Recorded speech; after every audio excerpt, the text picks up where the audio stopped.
오늘 우리에게 주신 하나님의 말씀은 민수기 16장 1절에서 7절의 말씀입니다. 구약성서 222면입니다.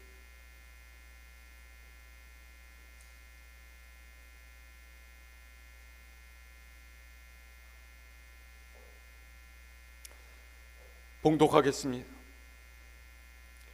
레위의 증손 고핫의 손자 이스라엘의 아들 고라와 르우벤 자손 엘리압의 아들 다단과 아비람과 벨렛의 아들 온이 당을 짓고 이스라엘 자손 총회에서 택함을 받은 자 곧 회중 가운데에서 이름 있는 지휘관 250명과 함께 일어나서 모세를 거스르니라.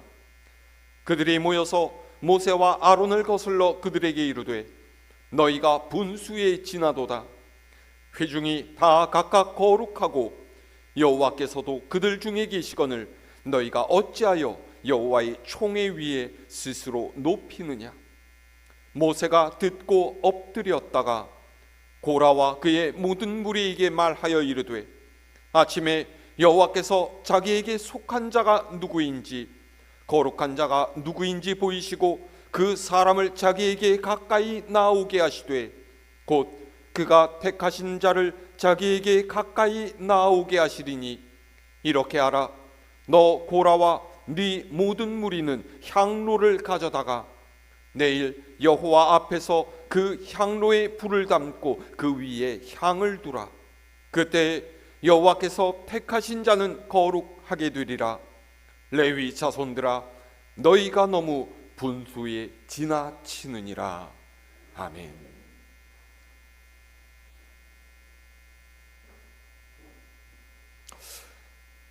한자 성어에 안분지족이라는 말이 있습니다. 편안한 마음으로 제 분수를 지키며 만족할 줄 안다, 그런 뜻인데요. 여기서 분수라는 말은요, 자기 처지에 맞는 한도, 사람으로서 이룰 수 있는 한계를 뜻합니다. 그러니까 한마디로 자기 처지와 형편에 맞게 사는 것에 만족해라. 지나치게 욕심을 부리거나 능력 밖의 일을 하려고 하면 안 된다, 그런 말이죠. 근데 여러분, 이 말이 정말 맞는 말이겠습니까? 어떤 사람은 뱁새가 황새에 쫓다가 가랑이 찢어진다 라는 말을 두고서 뱁새도 황새를 열심히 쫓다가 보면은 황새 수준의 뱁새가 될 수 있다, 그렇게 이야기해요. 사실 사람이 성장하고 문명이 발전해온 원동력은 내가 갖지 못한 것을 얻으려고 하는 사람의 욕구라는 점에서 이 말 또한 수긍할 수 있을 만하다, 이런 생각도 들어집니다. 그러면 결국 분수에 맞게 살라라는 말은 더 나은 삶을 향해서 나아가는 발전을 가로막는 부정적인 의미일까요? 더 많은 것을 갖기 위해서 애쓰고 노력하는 것이 잘못된 일이란 말입니까? 세상의 모든 것이 하나님께 속해 있다라고 고백하는 그리스도인으로서 우리는 이 말을 어떻게 받아들여야 할까요? 오늘 우리가 읽은 성경 말씀에는 모세와 그에게 맞선 사람들의 이야기가 기록되어 있습니다. 자, 오늘 말씀 1절에서 2절 우리 다시 함께 읽어볼까요? 시작. 레위의 증손 고핫의 손자 이스라엘의 아들 고라와 르우벤 자손 엘리압의 아들 다단과 아비람과 벨렛의 아들 온이 당을 짓고 이스라엘 자손 총회에서 택함을 받은 자 곧 회중 가운데에서 이름 있는 지휘관 250명과 함께 일어나서 모세를 거스르니라. 아멘. 이스라엘이 광야 생활을 하던 중에 몇몇 사람이 모세를 거역하고서 쿠데타 비슷한 것을 일으켰습니다. 1절은 그들의 이름이 고라와 다단, 아비람, 그리고 온이라고 기록하고 있습니다.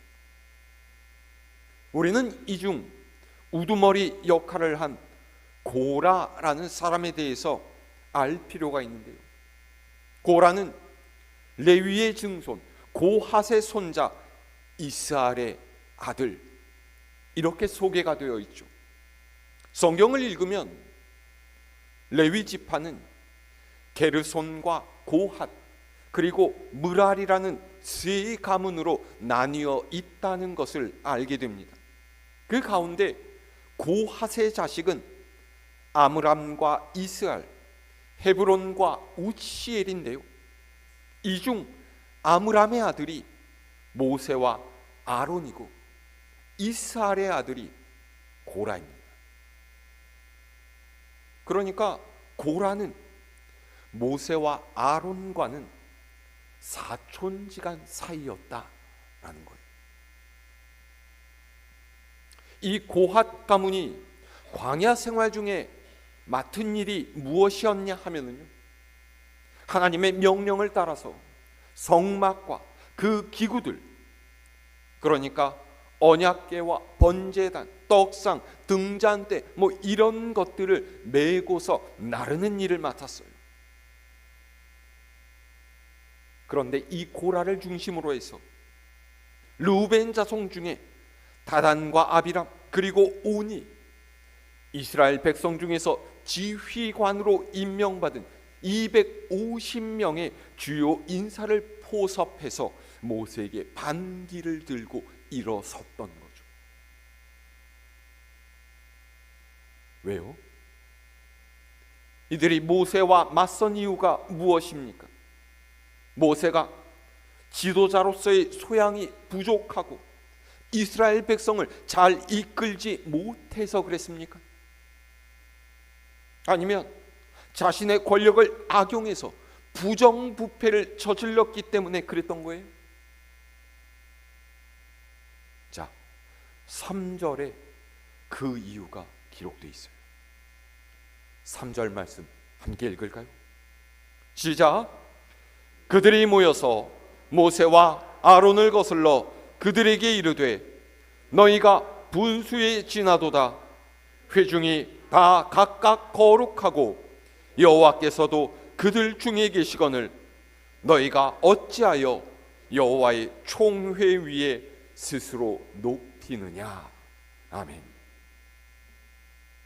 이들이 모세와 아론 앞에서 따지고 듣는 것이 무엇입니까? 너희는 분수에 지나치다라는 거예요. 뭐가요? 너희만 특별한 것이 아니라 이스라엘의 모든 백성이 거룩하고 하나님께서 그들과도 함께 계시는데 너희 왜 혼자서만 잘난 척하느냐? 하나님 백성이 다 모인 총회에서 모든 일을 결정하지 않고 어째서 너희가 결정하고 명령질하냐? 이런 말입니다. 이 말을 잘 보면요, 이들이 가진 불만은 모세와 아론이 이스라엘 백성 앞에서 그들을 지휘하는 데 있어요. 그러니까 다시 말해서 모세, 네가 백성에게 명령하는 것을 보고 있자니 빼알이 꼴린다. 네가 뭐 잘난 사람이라고 우리한테 명령하느냐? 우리도 다 같은 하나님 백성인데 뭔가를 정하려거든 총회를 열어서 결정하자. 네가 지도제 행세하는 것 더 이상 못 봐주겠다. 이런 말이에요.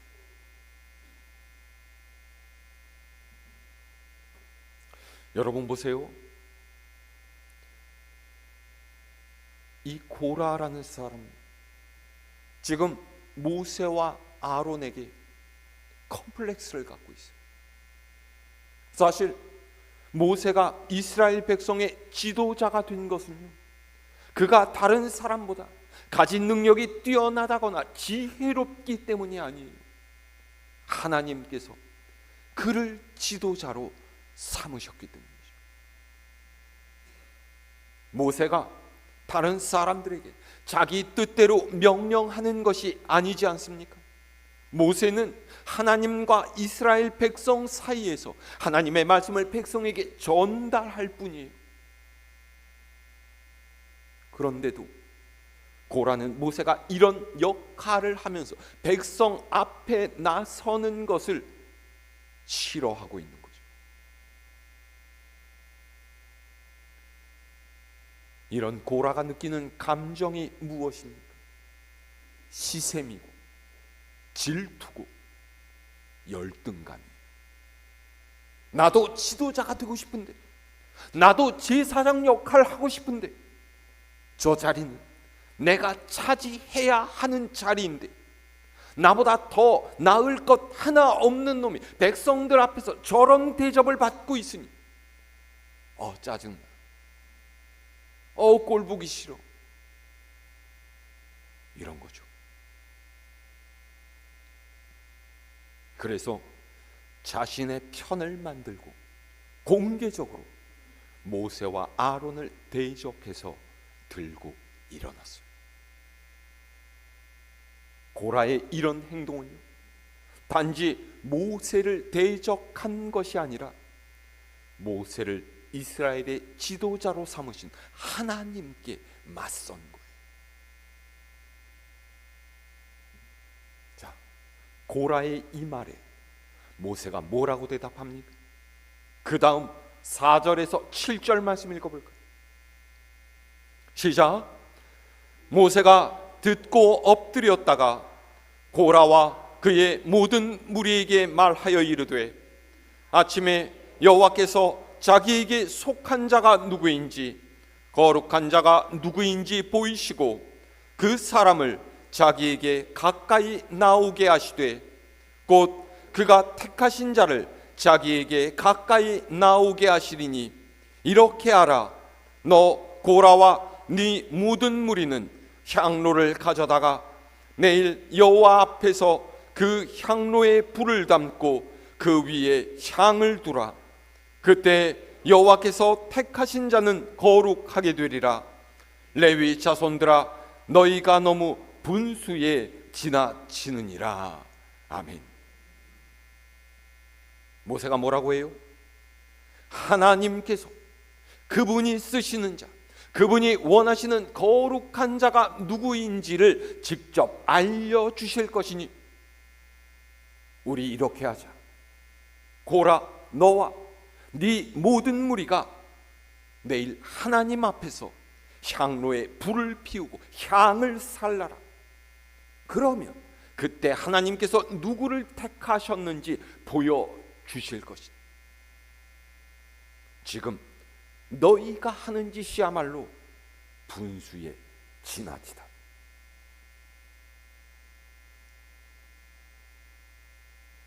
여러분 7절 마지막 보세요. 모세도 고라가 말한 것과 똑같이 너희가 지금 행하는 것이 분수에 지나치다 라고 말하고 있어요. 모세가 말하는 분수에 지나치다라는 말 무슨 뜻입니까? 하나님께서는 우리 각자에게 서로 다른 삶의 환경을 허락하시고 그에 맞는 역할을 주셨다라는 거예요. 하나님께서 주신 사명에는 높고 낮음의 구분이 없고 귀하고 천한 것이 따로 없다라는 것이죠. 그런데 하나님께서 주신 그 사명을 내동댕이 치고서 다른 이의 역할을 탐하고 다른 자리를 탐하고 다른 이득을 보려고 하는 것은 잘못이다라는 말이에요. 그것은 하나님의 뜻을 따라 사는 인생이 아니라 세상의 방식을 따르는 삶이다라는 거죠.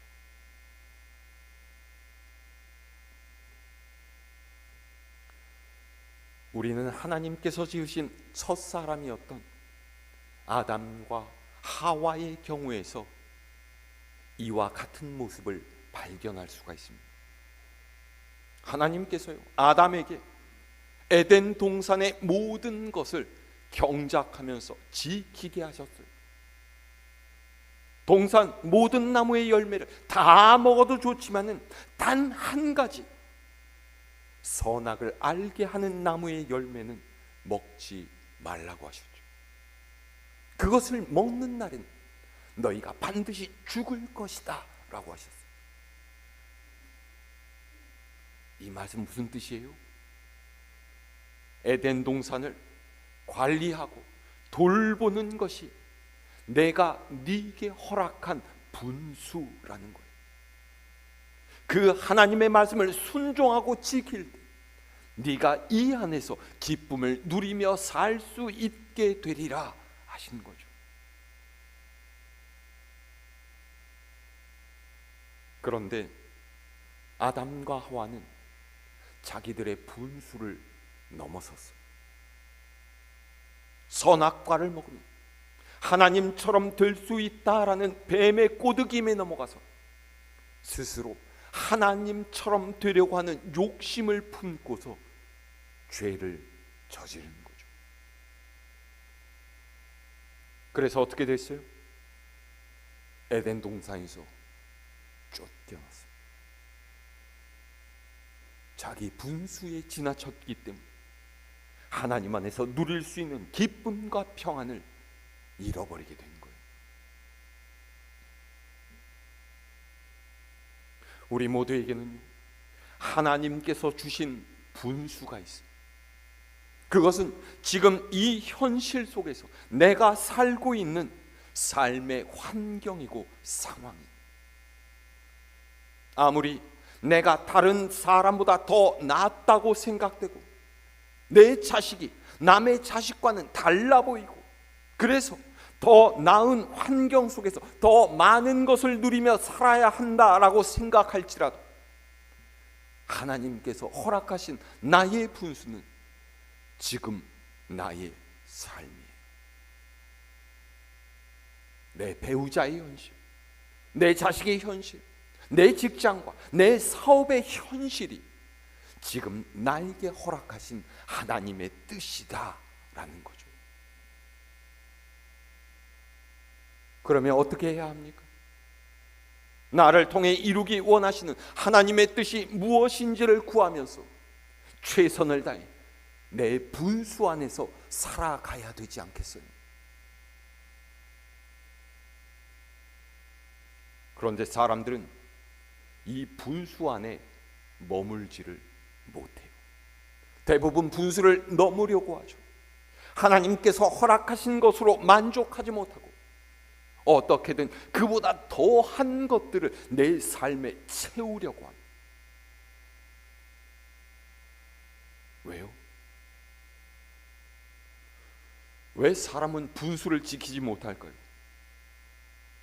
지금의 현실에서 누리는 이 삶이 나의 분수라고 하는 사실을 받아들이지 못하는 이유가 도대체 무엇이겠습니까? 여러분, 다시 성경 말씀 보세요. 고라 일당이 모세에게 맞섰을 때 모세가 어떤 생각이 들었겠습니까? 모세 또한 할 말이 많지 않았겠어요? 야, 내가 너희를 애굽에서부터 여기까지 끌고 오느라 얼마나 많은 고생을 했는데 어떻게 네가 나한테 그런 말 할 수가 있느냐? 그렇게 말할 수도 있지 않았겠습니까? 고라의 무리는 겨우 250명 남짓밖에 되지 않으니 모세 자신이 지닌 지도자의 권위를 내세워서 그들을 징계하고 혹은 추방할 수도 있었을 거예요. 그런데 4절은 뭐라고 되어 있어요? 모세가 듣고 엎드렸다가 그랬죠. 모세가 왜 엎드린 거예요? 모세는 고라와 그의 무리 앞에 엎드린 것이 아니에요. 혹시라도 하나님께서 저들이 이렇게 행하도록 하신 것은 아닌가? 이것이 하나님의 뜻은 아닌가? 그런 마음으로 하나님 앞에 엎드렸던 거죠. 다시 말해서 모세는 자신의 분수와 다른 사람의 분수를 자기 생각대로 재어본 것이 아니에요. 각 사람의 분수를 알맞게 정하시는 하나님의 뜻을 깨달아 알고 그것에 순종하려고 한 것이죠. 성경에는 이 문제에 대해서 어떻게 할지를 하나님께 여쭈어보는 모세의 질문과 하나님의 대답은 기록되어 있지가 않습니다. 그런데 모세가 우리 다음날 아침에 향로를 들고 하나님께 나가서 그분의 뜻을 물어보자라고 구체적인 방안을 제시했다라는 것입니다. 분명히 하나님께서 모세에게 이 일을 해결할 수 있는 방법을 알려주셨다라는 거예요. 다시 말해서 모세가 고라무리에게 너희가 분수에 지나치다라고 말한 것은 너희는 각각 사람에게 사명을 주시고 그것을 행하게 하시는 하나님의 권한을 침해하는 짓을 하고 있다, 그런 뜻이죠. 눈에 보이는 것들에 현혹되어서 분수를 넘어서려고 하지 말고 그것을 정하신 하나님을 바라봐라, 이런 말입니다. 여러분, 이게 중요한 거예요. 하나님께서는 우리에게 각각 다른 은사를 주셨고요, 각각 다른 삶의 환경과 형편에서 살게 하셨어요. 왜요? 하나님께서 처음부터 이미 잘난 사람, 못난 사람 딱딱 갈라 놓으셨기 때문입니까? 아니에요. 하나님께서는 너를 통해서 네 삶의 자리에서 내가 이루고 싶은 일이 있다, 그렇게 말씀하세요. 네가 거기서 충성하면 내가 주는 복과 은혜를 누리며 살 것이다, 그러시죠. 그러면 말씀을 따르면 되는데 보통 사람은 이런 하나님의 뜻을 따르고 싶지 않아 합니다. 하나님의 뜻보다 내 마음에 만족하는 대로, 내 욕심대로 하나님께서 정하신 것보다 훨씬 더 많은 세상의 것들을 손에 쥐고 싶어 해요. 하나님의 청지기로 사는 것에 만족하지 못하고 하나님처럼 되려고 했던 아담의 죄성이 여전히 우리에게 남아있는 것이죠. 그래서 보아야 할 하나님은 보지 않고 세상을 보고 다른 사람을 보고 비교하는 거예요.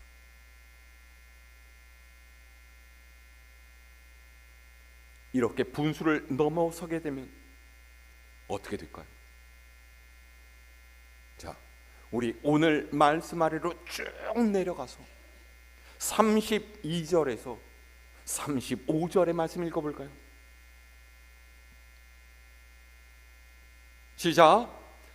땅이 그 입을 열어 그들과 그들의 집과 고라에게 속한 모든 사람과 그들의 재물을 삼키매 그들과 그의 모든 재물이 산채로 스올에 빠지며 땅이 그 위에 덮이니 그들이 회중 가운데서 망하니라. 그 주위에 있는 온 이스라엘이 그들의 부르짖음을 듣고 도망하며 이르되 땅이 우리도 삼킬까 두렵다 하였고 여호와께로부터 불이 나와서 분향하는 250명을 불살랐더라. 아멘. 하나님께서는 그분께 맞선 고라의 무리를 심판하십니다. 그들이 딛고 선 땅이 갈라지고 꺼져서 그들과 그들의 집 모든 재물을 삼켜버렸고, 고라에게 동조했던 250명의 지휘관들도 하나님의 불을 맞아서 새카맣게 다 버렸다. 그러죠. 얼마나 끔찍한 일입니까?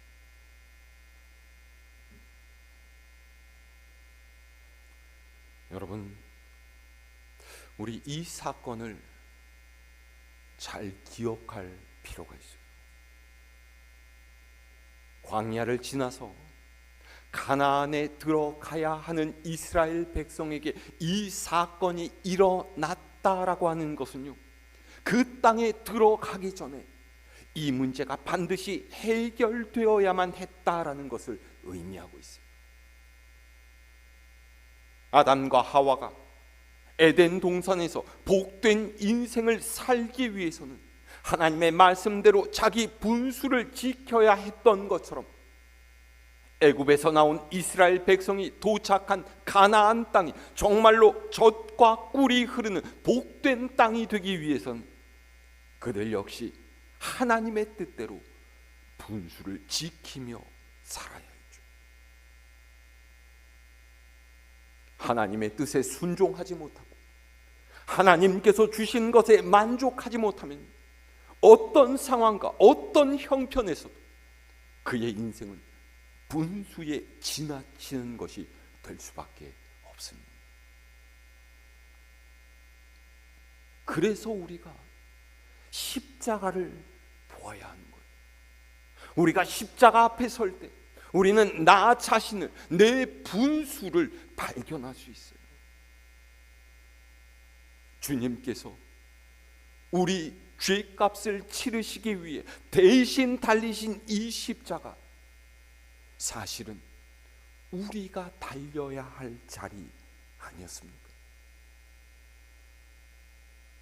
십자가를 보면서 주님의 사랑과 은혜에 감사할 수 있는 사람만이 지금 내 삶의 자리를 귀하게 여기면서 하나님께서 맡기신 사명을 기쁨으로 감당해 갈 수가 있는 거예요.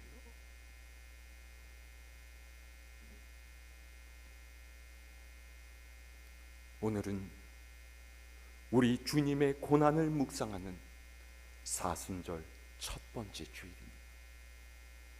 이 한 주간 십자가에서 고난당하신 우리 주님의 아픔을 묵상하고 주님께서 우리에게 베푸신 이 사랑, 이 은혜를 감사하고 또 기뻐하며 주님께서 원하시는 믿음의 길을 살아가겠노라 하지만 여러분 모두가 될 수 있기를 우리 주님의 이름으로 축원합니다.